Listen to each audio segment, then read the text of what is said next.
for the vast majority of my homeschooling years, probably the first 15 years, I would always say, I hate homeschooling. I really do not enjoy this. I enjoy the results of homeschooling, but I don't enjoy actually doing it. And that's not true anymore, which is like, how wonderful is that? God works in crazy ways, mysterious ways.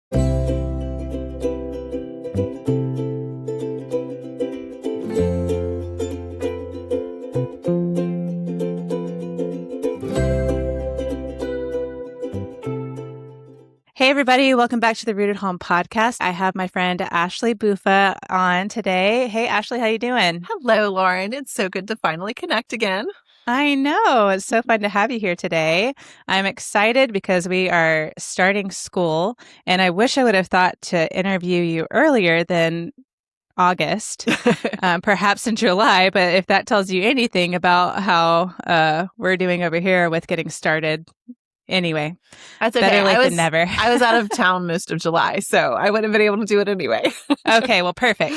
The Lord knew. He knew. Yes. Well, can you, for the people in my audience who don't know who you are, can you please introduce yourself and tell us about your family and what you do? Sure. So I'm, like you said, Ashley Buffa. I'm the mother of 11 children, ages 23 down to 2 years old. And I've graduated 4 children from homeschool now. I graduated my 4th this past May, and I've been homeschooling from the very beginning. I actually knew that I wanted to homeschool when I was in high school. I babysat for a woman who homeschooled and did it extraordinarily well. And so she is the one that I decided to emulate. And so I've always kind of known that I wanted to do this. And so I have, and I have made just about every single mistake in the book, homeschooling wise. Unfortunately, the woman that I babysat for, they moved to Minnesota and we live in Virginia. And so I didn't have her as a mentor along the way. I would have avoided so many mistakes if I had had her. But so I talk to moms about how to take homeschooling seriously, treat it like the calling that it is and that it should be. And I do that because, like I said, I've made every mistake that there is to make, I feel like. And I would love to save other moms the trouble of learning the hard way. So.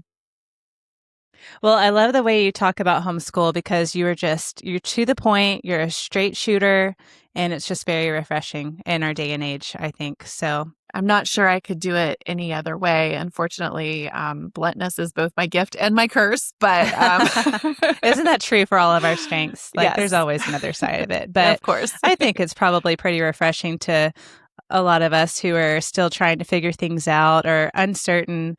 You said you had 10. You have 11. 11. Okay. I have some friends with 10 and some with 11, and I was like, I couldn't remember.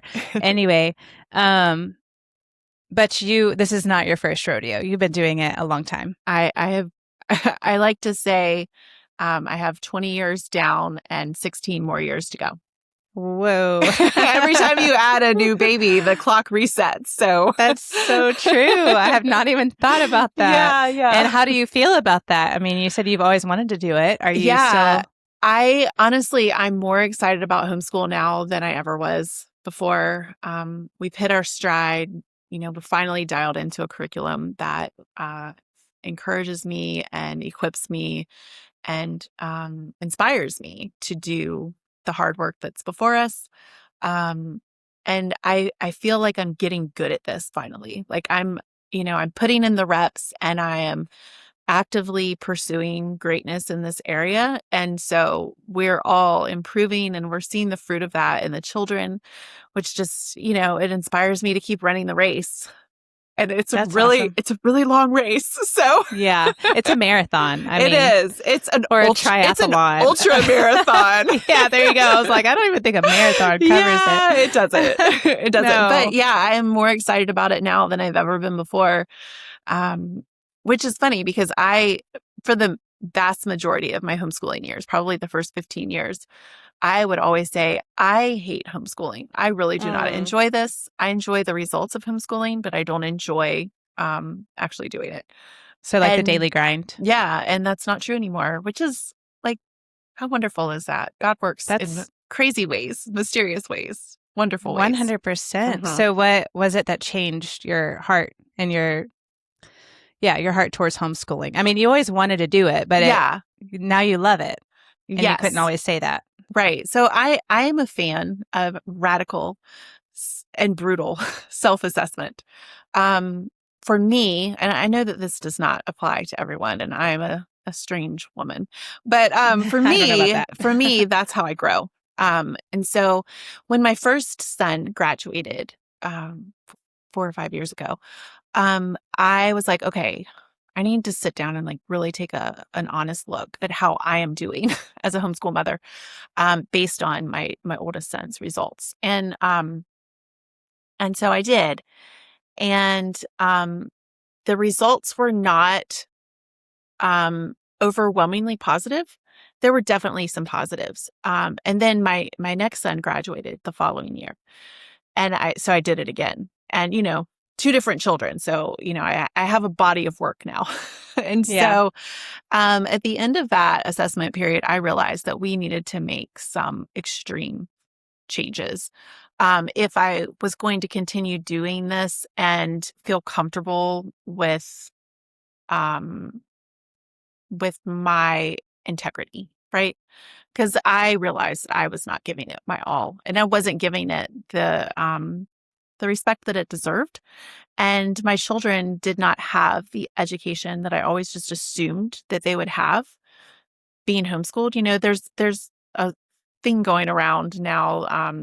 As long as you're doing it, as long as you're homeschooling, you're doing better than the public school crowd or doing better than, whoever. And that's just unfortunately, unfortunately, it would be great if it were true, but it's not true. Mm. It Homeschooling well takes a lot of work, and it takes a lot of dedication, and it takes a lot of sacrifice. Not just monetarily, but certainly monetarily, Mm. monetarily, but spiritually, sanctification. I mean, I don't know of a better way for a mom to become sanctified, or a dad. There's lots of homeschooling dads now too, than homeschooling your children. But also, I don't know a better way to build strong relationships, and to participate in the sanctification of your children, and to build, you know, just to see a beautiful education unfold and to really Mhm. change your whole family. I don't know a better way to do it than homeschooling, but it takes extraordinary work. Just saying that you're a homeschooler and not putting your children into a school does not mean that you're homeschooling well. And so I had to come face to face with that reality. And Mm. it hurt really bad because, that meant that I had screwed up, that I had wasted years, and I had wasted, you know, I had to apologize to my older two children and say, you know what, I'm Mm. really sorry. I did not actually prepare you as well as I would have liked to. And I'm sorry for that. It was humbling. But that's important. That's important stuff right there. And, we grew, we made some major changes, major shifts in just about every area of our homeschool journey. And today it is so much stronger and more beautiful and fruitful than it was 5 years ago. Mm. So at the beginning, were you just more lackadaisical about it, or what you said you didn't really respect it the way that you ought Hmm. to have. Hmm. So what is the difference then versus now as far as how that played out? So yeah, I mean, I was I was way more relaxed. Um, I was very much, even it's interesting because from a family culture perspective and like a discipline perspective, we have never been a child-led home. This has always been a parent-led establishment. However, I did, unfortunately buy the lie of child-led learning, and pursuing, letting your children's interests dictate what their education looks like. And which means that the basics weren't always covered, or weren't always covered in a timely manner.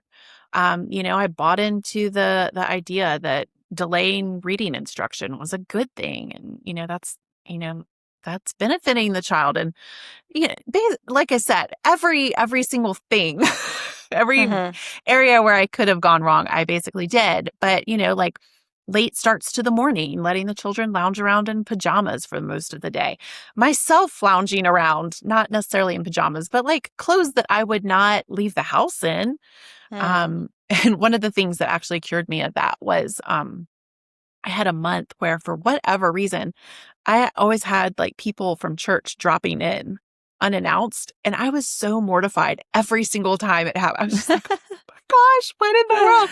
And so that actually helped me get out of this. I was like, you know what? I am never going to be caught by surprise again. Like, I don't ever want to feel this sense of shame again.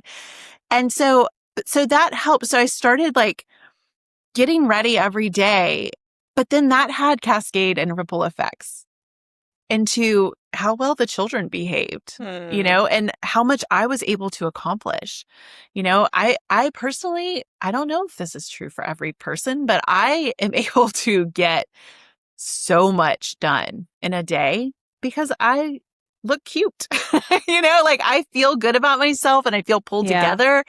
And so I am able to move mountains every day. But if I were just, in sloppy clothes, I mean, I wouldn't. I would just kind of lay around and, just be like, oh, well, maybe we should take school off today. Cause Oh, it totally sets the yeah, tone. it It really does. It really does. Yeah. does. Yeah. It's kind of like making your bed, you know? Yes. Yes. It's so simple and it does not seem profound, but It is so it's like profound. it's such an easy win at the beginning of the Yes. day, and you're like, Yes. you go back in your room and you're like, ah, it's clean. Yeah. Look Or, at that. the Yeah. bed's made.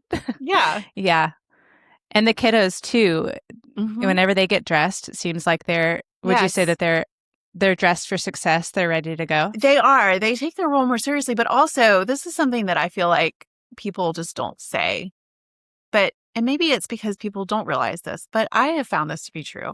It is so much easier to love your children well when they look like someone loves them.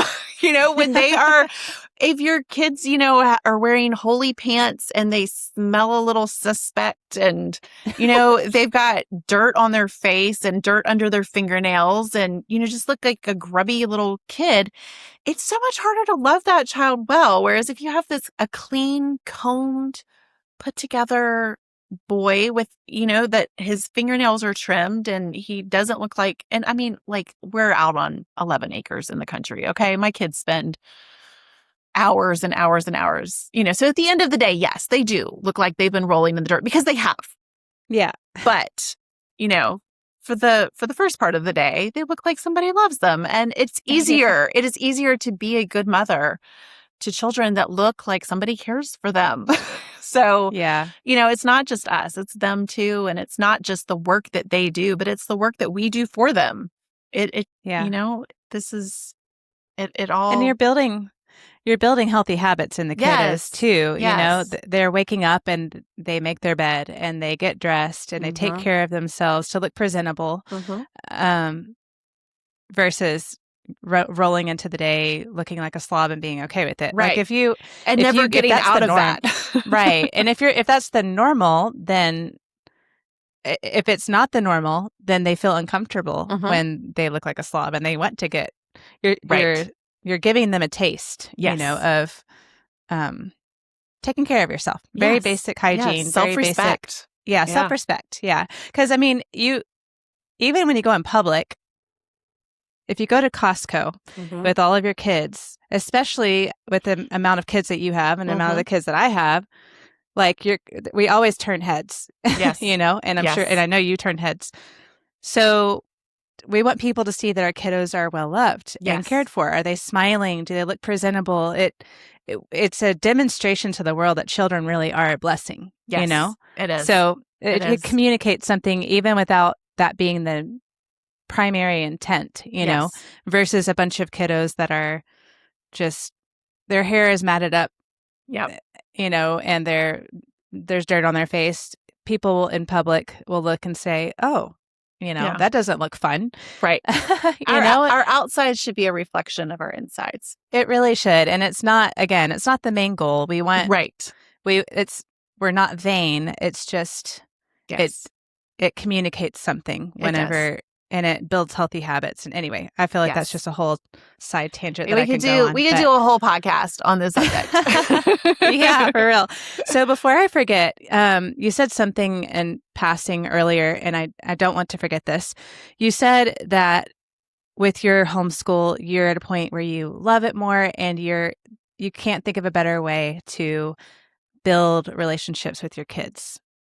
And I have heard of some situations where with homeschool, it can be, I don't know if you listen to the Wilsons very much, but they, I love this proverb. They said, don't, or I think it's a proverb, don't boil a, it's not a proverb. Don't boil a goat in its mother's milk. Yes. Like something that's supposed to be life-giving. We don't want it to be a life suck, you know? Yes. And so if I've heard of some homeschool situations where that's essentially what it is.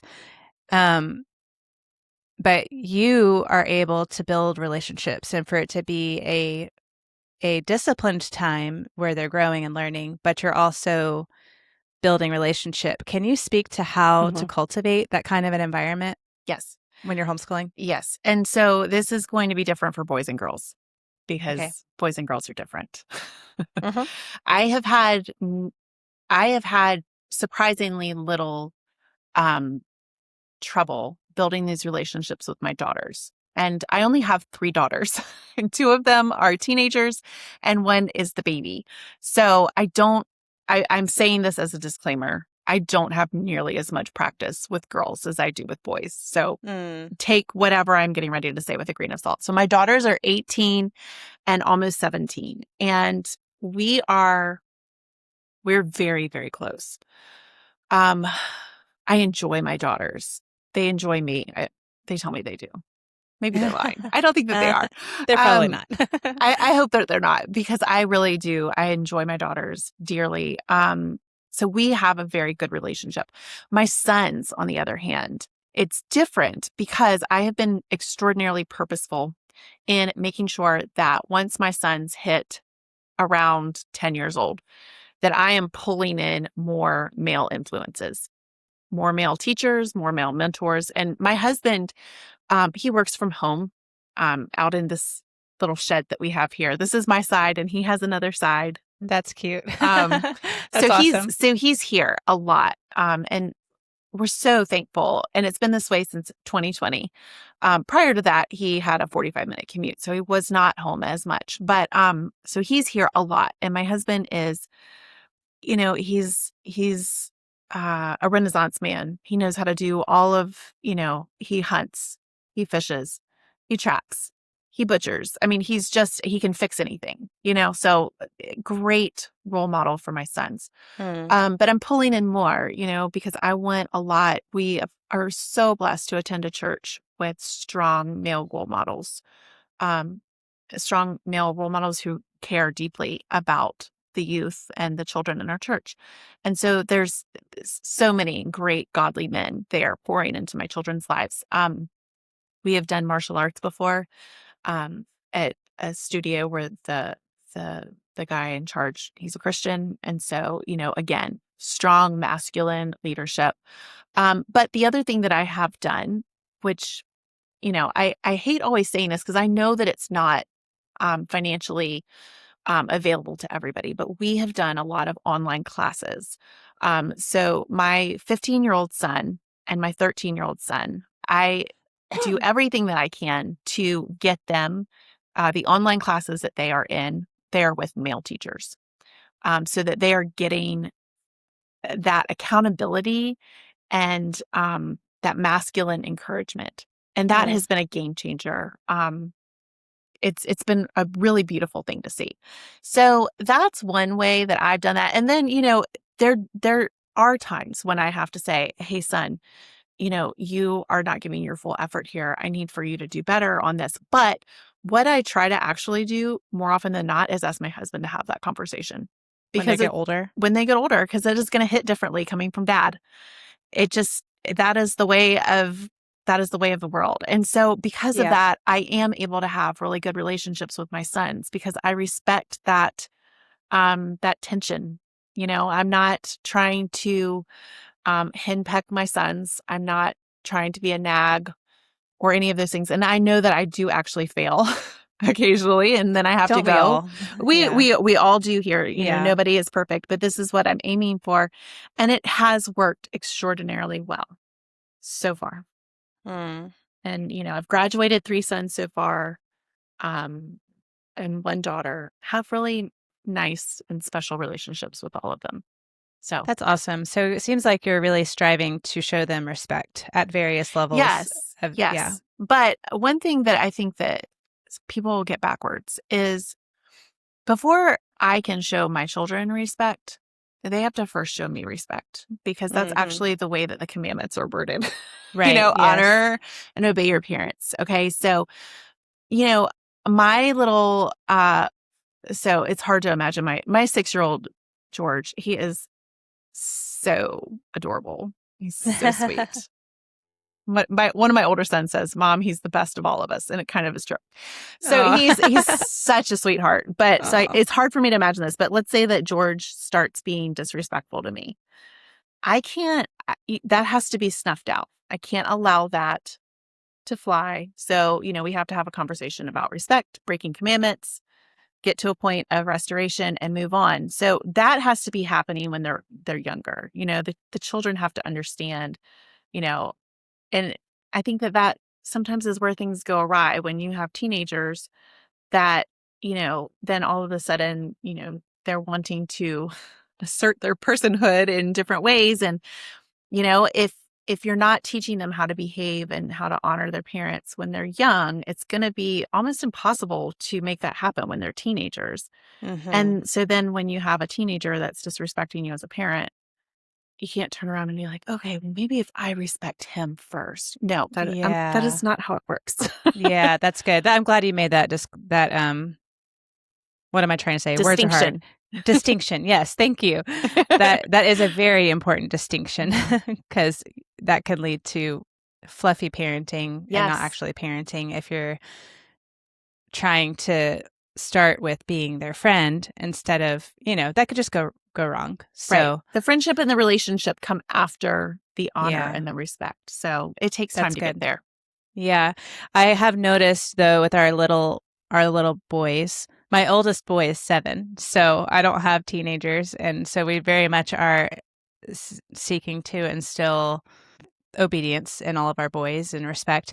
But I've noticed I'm just now learning this, I think, even at a toddler level, our 2-year-old wants respect. He doesn't know how to he doesn't have many words.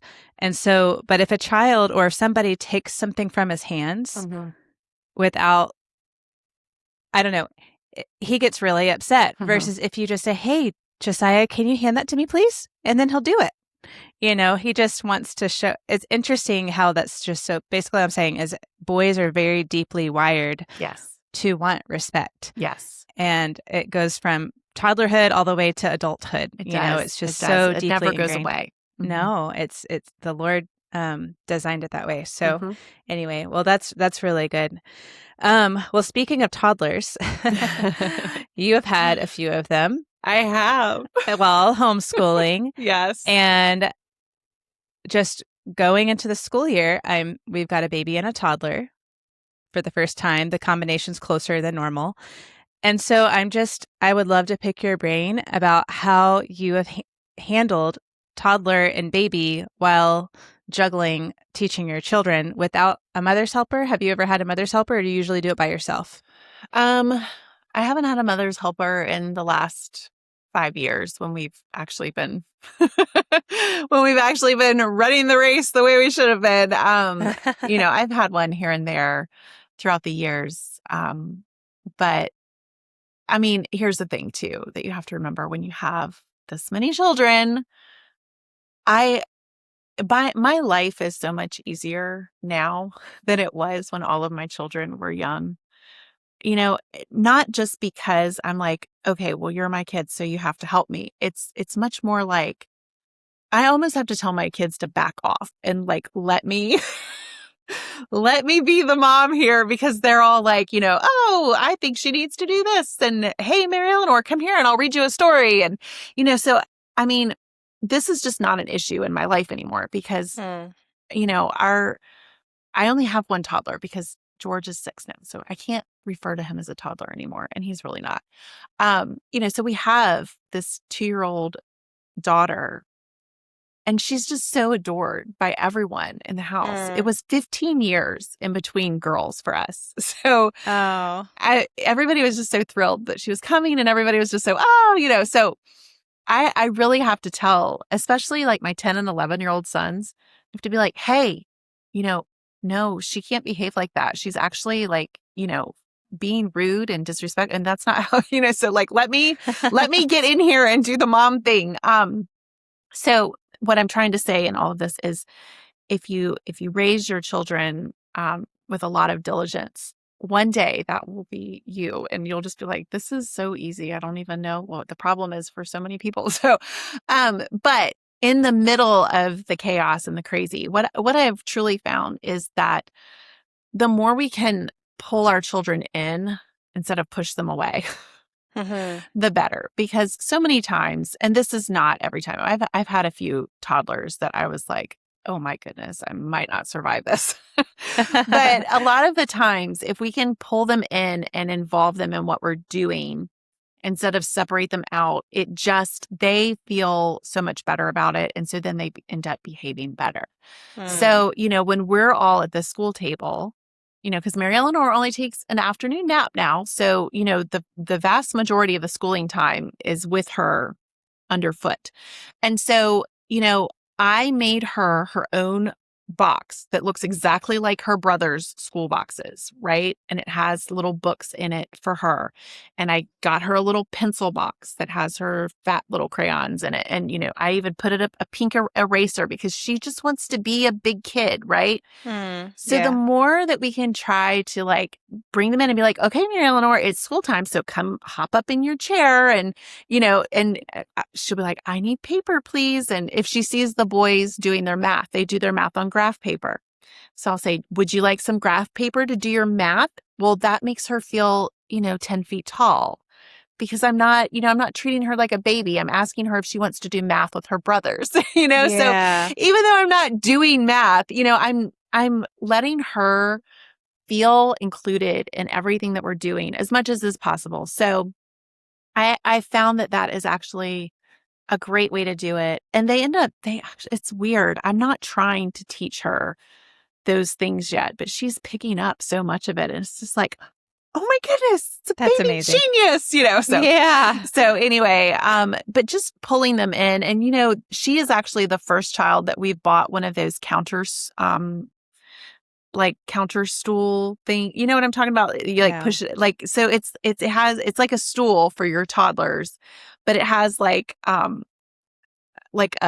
not a cage, but like a bar around it so that they can like be at the counter at counter height helping you, but they Oh, won't oh, like yeah, yeah, fall yeah. off. You know what I'm talking Yeah, yeah, about? yeah, I yeah. don't I know know what what you're it's talking called. about. Yes. I don't know what Yeah. it's called either. We had one for a time. Yeah. So she's the first one that it ever even occurred to me to do that with. And she just has so much fun doing it. And so pulling them in as much as you can instead of, pushing them away and just giving them, baby stuff to do. I think that makes them feel appreciated and involved and included. And it ends up resulting in better behavior too. So Hmm. that's Will that's she it. sit in a high, does she sit in a high chair or is she Mhm. in a normal chair? Okay. Yes. And I mean, we're very intentional about training our babies to, it's like when I get a comment on YouTube that's like, well, what if your baby won't sit in a high chair? I'm like, what are you talking about? Like, what? She It's will. parenting. Yeah. Parenting is an active thing. So, I mean, but it was never like a thing. It's just like, this is just where you sit. And so she will, so we'll put her in the high chair, and it's so sweet because we make a big production out of dinner, for instance. Okay. We light candles, taper candles. We use cloth napkins. We're putting our napkins in our lap. We're using good dishes. Mary Eleanor gets a good dish. Mary Eleanor gets a napkin that she puts in her lap, and it's just adorable. It's so cute. It's so Oh, sweet. And she feels like she's part of it. So yeah. I love it. That is so sweet. That makes a lot of sense. because whenever we involve our toddlers in household things like Uh-huh. unloading the dishwasher and Uh-huh. helping mommy with whatever, Yes. it's so much less. I get questions a lot from moms who are like, I feel guilty for, do I do my dishes or do I play? I'm like, well, just invite them into the dishes. Yeah, Like, yeah. like things still What do have to you get done. I don't even There's know how to play with a toddler. I don't I honestly don't know how to do that, but I'm or with always children, I'm usually like yeah. bringing the kids in with me. Yeah, like come on, let's, let me show you how to wash some dishes. And they think that that is the coolest thing ever. They do. So why not? I mean, as far as play goes, like I read lots of books to her. Me too. Like Yeah. that's play. Yeah. Um, and my younger boys love to play with Duplos and things with her. But I mean, as far like, no, I don't get down on the floor and do Duplos No. with the baby, but I do pull her right up and I let her whisk the eggs and throw the Yeah. eggshells in the trash. And Which is so fun. I mean, she would much rather be doing that. Yeah. If she had to choose 100% of the time, she would get up on the counter with me and, help me make cookies or whatever, because Yeah. that's what she wants to be doing. She doesn't, Duplos are like where you go when mom's not cooking and it's a sad time. Yeah. So, Yeah. Yeah. That's good. That's helpful. So yeah, doing that with school too. That's a good thought. Now baby will just sit in our lap and he's very chill anyway. yeah. So, Yeah. And but they want to be close, I mean, half the time that we're schooling, Mary Eleanor will be in her chair or she'll get up and walk around. Like, I mean, she doesn't have to stay in the chair. She can get up and walk around. She just has to stay with us. But she also loves to sit on my lap, while I'm giving spelling tests or we're doing recitation. She just wants to sit there and snuggle. Like, yeah. what? Okay, please. Yes, climb up on my Yeah. lap. Yeah. They do at that age. Yeah, they do. Except some boys, like my Yeah. 2-year-old, he's a firecracker. He keeps me on my toes.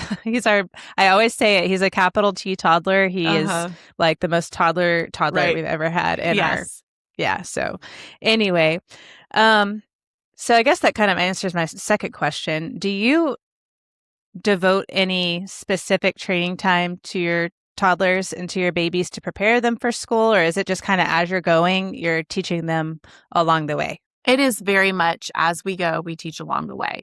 Okay. For instance, if Mary Eleanor is sitting at the school table, I don't let her sit on her knees. She has to sit on her bottom, and that means that I put a booster seat there so she can actually reach the table. But, I don't let her stand on her chair. You need to sit this way. And, when you're done with your crayons, put them back in your school box. And then where does your school box go? So she's very much picking up those habits, but that's the prime time to teach them those habits. If you like, they will never forget them. So just an example, and this is more of a speech habit, but one of the boys was doing something and he was like, "Oh my gosh." And I was like, "Hey, let's not say that. Let's, just let's not." And he was like, "Okay, sorry." Well, so Mary Eleanor heard him. And so she started saying, "Oh my gosh." And like, it was so cute, like, because she's 2 and it was adorable. But I was like, "Hey, Mary Eleanor, let's not say that, let's just not say that. Okay." And she's like, "Okay." And so then, of course, as normally happens, something happened. And I was like, "Oh my gosh." And Mary Eleanor was like, "Mama, don't say that." And I was like, "Ah." So like they remember, like they really do, and so it's the best time to teach them habits when they're little, because their brains are so moldable and they hold on to those things. So yes, I'm very much teach as you go instead of let them run around like little banshees. And then one day you're like, okay, we're not being banshees anymore. Now we're being respectable humans. Like, why? Why would you do it that way? That doesn't make any sense. Yeah. I was always very intentional to, and when all of our kids were even younger, to have designated training time in the morning as a part of our school. And but now I just don't know how it's going to fit into our day. So like we would, they had to learn how to sit still in church, and so we would teach them to sit still with read alouds, which that's a non-issue now. Yeah. But and at Costco, I teaching them how to go to the side. Like, yes. So we do little games like that, obedience games, make it fun, red light, green light. But I've always heard that as your kids get older, the younger kids don't get as much intentionality, so they're a little bit less polished, you know? So I don't know. I'm like, is this part of just the family growing up, or is that I need to designate a little bit of a slot in the day before we do school or something to do little things like that, like teach So them to I obey? don't know that I necessarily agree with that assertion. So if you allow the standards to slip with your older children, then yes, I would agree with that. However, if you hold those standards with your older children and your older children are constantly modeling that, it's actually Mm, easier because the younger children, who do they want to be like desperately? Like their older siblings. And so, I mean, that's how it's been in our house. If okay, anything, our standards have gotten tighter. Um, that's helpful. but it all depends on you holding those original standards. But then part of it too is teaching the older ones to love the standard. Okay. Mm-hmm. Because if the older ones love the standard, they're going to want their siblings holding that same standard. So they're going to be encouraging them. Hey, Mary Eleanor, put your napkin in your lap. Right. Yeah. Oh, okay. So I mean, that's that's one of the beautiful things of having a gazillion children is that those little kids do not get away with anything because there are a million eyes on them. Like my 10 and 11-year-old sons, even though, okay, so my 10-year-old is the one that he's such a softie. So he kind of lets Mary Eleanor get away with things that I'm like, hey, we cannot let her do that. And he's like, oh, sorry. But like my 11-year-old is like, no, she can't do it. So she can't get away with things Mm. my teenage daughters, they share a room with her and which she just loves, Oh, I bet. she That's so loves sweet. being with her sisters. But, I mean, they, hey, Marilyn, or you need to lay down and you need to be quiet because it's bedtime.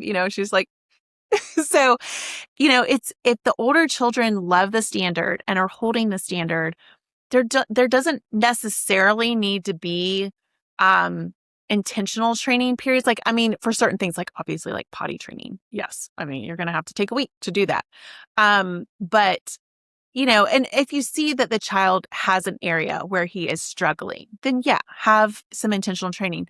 But I just feel like the older kids modeling that, it makes it so much easier. So like our youngest two, they were so easy to train to sit in church. Like it was just never an issue. And Mm-hmm. Mary Eleanor has been in church with us since she was like 10 months old, I think. And she just sits there. I think we've had to take her out one time. We came right Mm. back in and she was fine. And it's because she sees all of her siblings around her and they're sitting there quietly or taking notes, and so she wants to do that. And so I feel like it makes it easier That's because helpful. they just want to be like their older siblings. So, Yeah. I have a couple questions from that. Yeah, our 2-year-old will sit in church now, and I guess it is because of his older siblings, because I've never trained him to sit still hmm for hmm church at but this point. he's your firecracker. He is my And he's just firecracker, doing it. So you're and he's already doing it reaping some anyway. rewards. Yes, you're Praise already the Lord. reaping fruit from that. Yeah, thank you. He speaking of modeling the older children, we have one child in general who will, if he doesn't like something, he'll go, ugh. And our 2-year-old goes, hmm ugh. I'm like, hmm no, no, Yeah. Yep. no. Yep. Yep. Yep. We're Yep. not Yep. gonna do that. That's what Anyways, happens. yeah. But then I found myself doing that the other day. I was like, hmm oh, I know. Oh shoot! they're Did they get that from mirrors. me? They are I know mirrors they really to her. are. Yeah. Anyway, out of the mouths of babes, right? Exactly. So, how do you teach your kids to love the standard? I know that's a very vague question, but if there's anything that comes to, or a broad question, not vague, hmm how do you teach your children to love the standard So in general? I think so much of it is mom and dad's attitude about the standard, and as they get older, kind of under explaining the why behind it. So why do we want to have good table manners? Like, why is that important in the grand scheme of things? Well, we want to have good table manners so that, mom worked really hard to prepare this meal and she doesn't want to just throw it on the table and us have plastic silverware and paper plates and no candles. Like, this is part of her, like, so my husband will have this conversation. Mom loves to have the candles lit and she loves to have music and she loves to have these nicer napkins. And what do you do with a nicer napkin? You don't just leave it on the table. You put it in your lap, and you do that to protect the clothes that your mother is then going to have to wash later Mm, on. So, we're doing this.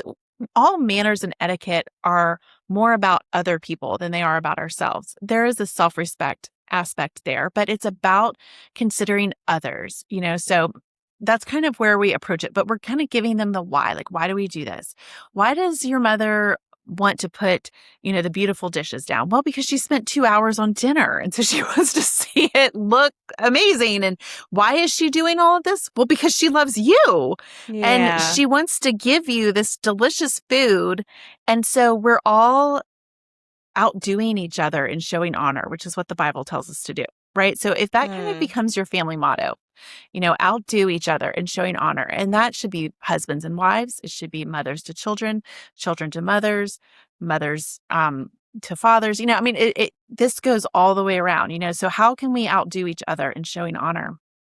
And that's a beautiful way to live, but that's also a beautiful way for your children to start loving that standard. And the more beautiful things, the more beautiful ways of living that you expose your children to, the more they want it for themselves. mm. And that is something that we have seen just exponentially grow in the last 2 to 3 years in our own home. Our children are so particular now about, it's like I'm creating these like mini snobs, but like snobs, snobs are preservers of culture. Okay. A snob is not a Mm. bad thing. If all of the snobs went away, all of our standards would drop. So we have to like love the snobs. But my children now really appreciate and love beautiful music because they've heard it so much playing in the background while I'm cooking and during dinner. Their affections are being molded. My teenagers, my two daughters and my son, um, in early December, they said, "Hey, Mom, we would really love to go to the ballet this year. Could you take us to the Nutcracker?" And I was like, and it was actually my son leading the charge. I was like, "Yes." So we went and they loved it. And they said, "We want to go Mm. again." Well, my 12-year-old, he was 12 at the time, he's 13 now. He said, "I would like to go next year. Can I go next year?" And my 10 and 11-year-old sons were like, "We want to go too. Like, we all want to go to the ballet." And these are children that spend hours in the woods and they're hunting and they're like the most masculine, cute little redneck kids. I mean, these are not, nobody's at an English boarding school here, but they all want to go to the ballet next year. And my son said, "We want to go to the opera and we want to do this." And it's so encouraging to see that. And they're excited about art. When I bring home a new antique oil painting, they ooh and ah over it.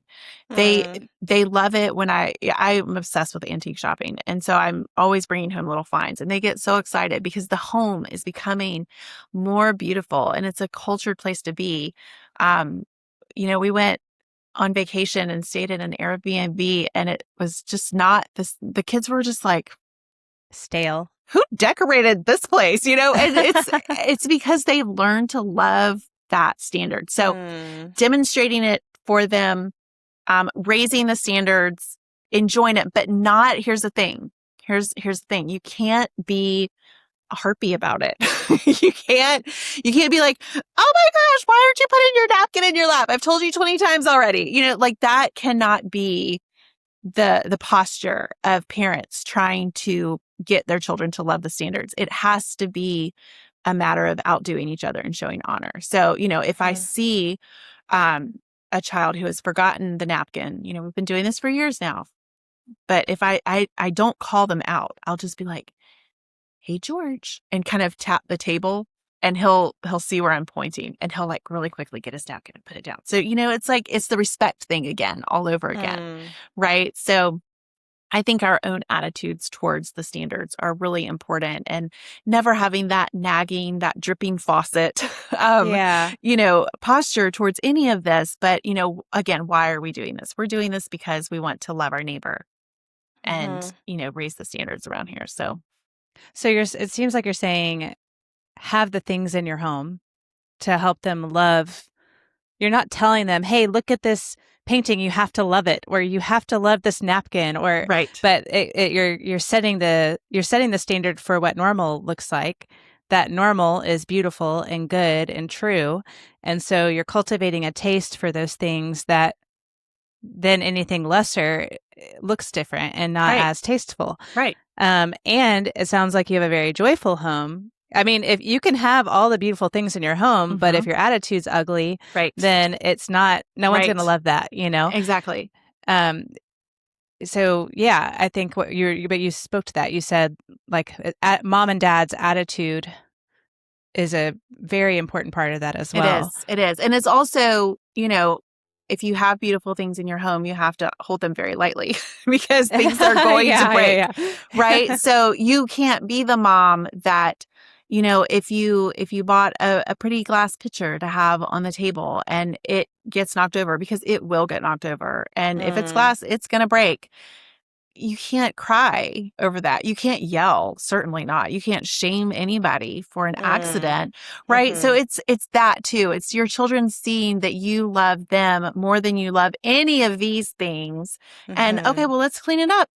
Like, oh shoot, we spilled a bunch of you know, cherry cobbler on the white linen tablecloth. Well, maybe I can get the stain out. Like, help me get the tablecloth off real quick. And, and you go on and, I'm so sorry, Mom, babe, it's okay. Accidents happen. I spilled something just yesterday, so that kind of thing too, just having that lovely attitude. And, that's the demonstration of the standard. So, we don't just want our older children demonstrating to the younger children. We also have to demonstrate the behaviors we want our children emulating down. It's top-down leadership, right? You can't expect your children to be more well-behaved than you are yourself. So, or to have a better attitude. Exactly. So, well, going back to that, I think that's where, you shop at Goodwill or you go to estate sales because you can find some really beautiful, expensive... I don't buy anything new anymore. No. Because they don't make new, nice stuff. I mean, all of the good stuff is at the estate auctions, estate sales, Goodwill, consignment shops. Like, I mean, seriously, I can't remember the last time I bought something new. Because I mean, you can find some beautiful things at these places. Like, you really I found a pair of oil paintings of poppies, and they're beautiful. I can go into why I love it, but I won't do that right now. But they're in my living room, and I found that pair for $40. Yeah. Like custom framed and everything. Yes. And I'm like, it's amazing what you can find if you know where to go. Yes. That's very good, Ashley. It reminds me of when my brother, this is not the same thing at all, but I used to drink really nasty coffee. And I lived with my brother before Jeremy and I got married. And he's a foodie and a coffee connoisseur. He loves good taste. He's worked at a wonderful restaurant with a chef. And anyway, so he always brought home the good coffee and he made it in his Chemex and he hand grinded it and everything. And so I got used to really, really good coffee. Yes. To where now I don't like anything less. I do know because my husband and I have gone down the same journey with coffee. And when we traveled to Tennessee this year and we traveled to Kentucky this year. And both times we brought our espresso machine with us because we did not like the idea of not getting stuck without your coffee. Yes. So I do understand. And I also realize that that's perhaps not the best attitude to pass on to the children, because what if they're missionaries and they have to eat bugs? But also, it's okay to enjoy. The Lord has blessed us with an espresso machine, and I would hate to leave it behind. Right. And while you have it, it's perfectly fine to enjoy God's good gifts. Yes. And I'm so thankful for them. So I actually thought that I was going to live overseas before we got married. And then we started dating and got married like a year later. Anyway, all that to say, I brought my good coffee and my AeroPress to Kenya with me because I was like, I don't want to leave this behind. Yes. Anyway. Okay. Well, I have so many other questions that I could ask you, and this is kind of off topic. But before we wrap up, I did have a burning question for you. Okay. Okay. It's I not really that off love topic. burning questions. Oh, well, you've been doing homeschool for a very long time. You are also a seasoned businesswoman with Mhm. a ton of experience that that's just this, it really could be another podcast episode. Maybe we should do it at I'll some have point. to come back. You really should. But I do want to know, how do you structure your day and or your days in your week to manage school, home, and business? And I know that you prioritize your family. It's not just in word or my family's most important thing. It really is lived out from what I've heard you talk about before. So how do you do that, because you are a successful businesswoman and you're good at what you do there too? So how do you manage and steward your time to where that's actually playing itself out in your home? Okay. Well, it's not just one answer, but I do Rarely is it going to be right. with a question like that, right? Right. So I get up at 5 a.m. and from 5 until about 7, I work in my business. And I always clung to this identity that I was not a morning person and that, but then I was like, well, I'm going to have to become one. so, Mhm. so I actually tackled that this year and, it has been super helpful. Mm. So yes, I get in 2 hours, but it's what it boils down to is at the end of the day, because here's the thing, I don't actually think very well in the evening. My brain slows way down. And so, um, if it's gonna get done, it has to be done before probably 8 p.m. because my brain just doesn't work as efficiently or strategically. And so I know that about myself. That's that radical self-assessment piece. And so um, I have created this business around the idea that um, if it doesn't get done, it'll have to wait till tomorrow. and Mm. and that's just which means that quite often I have to push back my own deadlines that I've created or superimposed. But it also means that, because here's the thing, my husband, he makes enough money for us to, do all the things we need and want. So this is just extraneous. This is not my husband has actually, so this is actually probably more due to my husband's own forethought and planning than any genius of my own. But he has always said, and I've been an entrepreneur now for 15 years. He has always said, we are never going to increase our lifestyle based on any income that you bring in. It's always just going to be a cherry on top. So what that means is we're never going to go purchase a larger home or with more land, or, we don't carry a vehicle debt, but if we did, we're not going to upgrade a vehicle based on your income, because he said, I always want you to have the freedom to walk away. Okay. That's wise. So And it what is. freedom for It you? is. He has given me the ultimate freedom. And I have walked away. I'm actually really good at walking away from businesses. So yeah, so it helps a lot because I never have pressure. I'm never like, oh my gosh, if I don't stay up and work through the night tonight, then the mortgage isn't going to get paid or, Mhm. whatever. So that has been very helpful. So it has a downside, which means that I don't ever feel this need to push myself beyond, but that's a good thing, actually. It is a good thing. So I would say that is probably one of the biggest reasons that I have been able to be successful, and that I can, if it doesn't get done in those 2 hours in the early morning and it doesn't get done, I have from noon until 1 every day because my husband goes inside and takes care of lunch and, spends an hour with the children. Um, and it just doesn't, it waits until there is. So the kind of motto that I've told the people that work for me too is there are no emergencies. in this Hmm. business. So what that means is I'm not going to come to you and be like, hey, I need you to get this email to me by tomorrow morning or like in an hour. I'm not going to do that to you, but also you're not going to do that to me. So you're not going to come to me and be like, Ashley, you promised XYZ and, you haven't done it.